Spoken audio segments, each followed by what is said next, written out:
video sebelumnya kita udah lihat contoh nyata bagaimana penggunaan bahasa yang tidak santun sering muncul di sekitar kita, baik di media sosial, lingkungan kampus, bahkan dalam percakapan sehari-hari. Nah, kali ini aku mau jelaskan lebih dalam lagi tentang kenapa hal itu bisa terjadi, apa dampaknya, dan bagaimana cara kita memperbaikinya.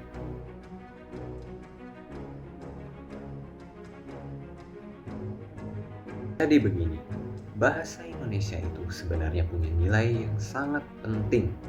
Bahasa bukan cuma sekedar alat komunikasi, tapi juga alat untuk menunjukkan kepribadian, karakter, dan bahkan budaya kita sebagai bangsa. Tapi sayangnya, semakin berkembangnya teknologi dan media sosial, banyak dari kita yang mulai lupa dengan nilai-nilai kesantunan dalam berbahasa. Coba deh lihat di komentar media sosial. Kadang cuman karena beda pendapat, orang bisa langsung marah, nyerang, bahkan pakai bahasa kasar yang tidak pantas. Padahal sebenarnya perbedaan pendapat itu wajar banget. Tapi kita menyampaikannya itu loh yang menentukan apakah kita tidak beradab atau tidak. Penggunaan bahasa yang tidak santun tidak muncul karena banyak faktor. Misalnya, kurangnya kesadaran dalam berbahasa, pengaruh lingkungan pertemanan, kebiasaan berbicara seenaknya, atau bahkan karena ikut tren. Kita sering lihat orang ngomong kasar dianggap lucu atau keren, padahal itu justru menormalisasi perilaku yang tidak sopan. Dampaknya pun besar banget.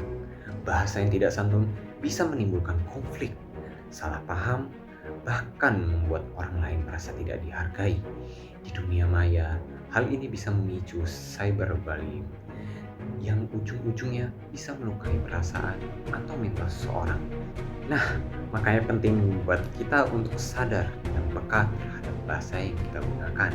Sebagai generasi muda, bahkan mahasiswa, kita harus bisa menunjukkan bahwa kita punya kemampuan berbahasa yang baik, sopan, dan sesuai konteks. Kesantunan bukan berarti harus kaku, tapi tahu kapan dan bagaimana cara berbicara dengan tepat. Misalnya, ketika kita sedang berdiskusi, gunakan kalimat yang membangun, bukan menjatuhkan. Kalau mau mengkritik, sampaikan dengan cara yang sopan, karena tujuan dari berbicara itu bukan untuk menang, tapi untuk saling memahami. Bayangin aja, kalau semua orang mulai berbicara dengan santun, tapi pasti suasana di sekitar kita jadi lebih nyaman. Dunia maya pun jadi tempat yang lebih aman untuk saling berbagi pendapat tanpa takut dihujat.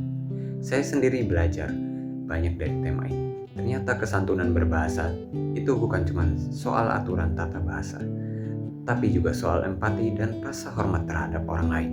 Karena saat kita berbahasa dengan sopan, kita sebenarnya sedang menghargai diri sendiri juga. Jadi lewat video kampanye ini, saya ingin mengajak teman-teman mulai memperhatikan cara kita berbicara, baik secara lisan maupun tulisan. Yuk biasakan berbahasa dengan santun, karena itu menunjukkan siapa kita sebenarnya. Ingat, kata-kata yang kita ucapkan bisa jadi doa, tapi juga bisa jadi senjata. Maka gunakanlah bahasa untuk membangun, bukan untuk menjatuhkan. Karena pada akhirnya kesantunan berbahasa bukan cuma soal gaya bicara, tapi juga tentang membangun citra bahasa yang beradab dan bermartabat. Mari kita jadikan bahasa Indonesia bukan hanya sebagai alat komunikasi, tapi juga sebagai cerminan kepribadian yang santun dan bijak.